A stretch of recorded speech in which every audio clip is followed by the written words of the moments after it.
kita akan mengerjakan soal cerita yang tentang perbandingan.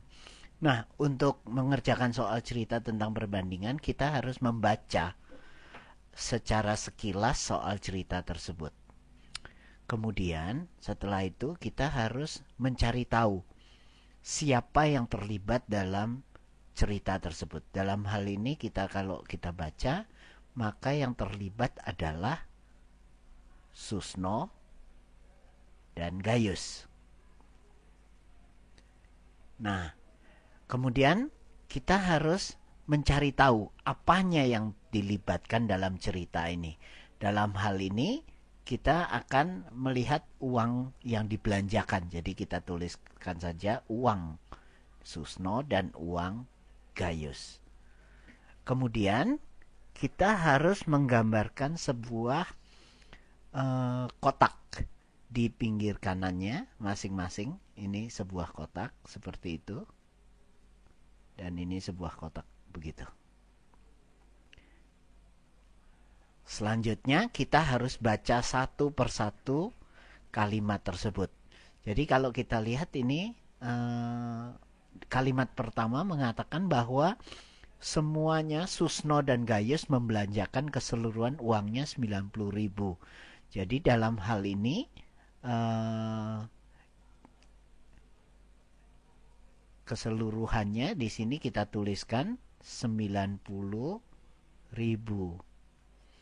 Nah, sekarang kita baca kalimat kedua. Kalimat kedua mengatakan bahwa Susno membelanjakan setengah dari yang dibelanjakan Gayus. Nah, Susno setengahnya Gayus. Jadi artinya Gayusnya segini. Jadi ini keseluruhannya.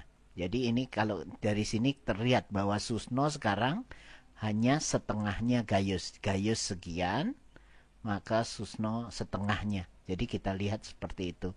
Nah, dari sini kemudian kita harus mencari tahu apa yang ditanyakan dalam kisah ini. Jadi yang harus ditentukan adalah berapa banyak yang dibelanjakan Susno. Jadi ini yang ditanyakan.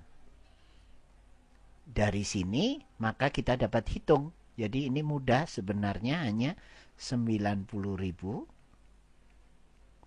dibagi 3. Dan itu adalah 30.000. Jadi Susno membelanjakan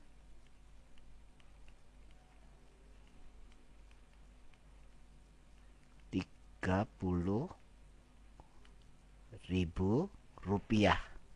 Nah, sampai di sana sebenarnya anak dapat melanjutkan berapa yang misalnya menanyakan berapa yang dibelanjakan oleh Gayus.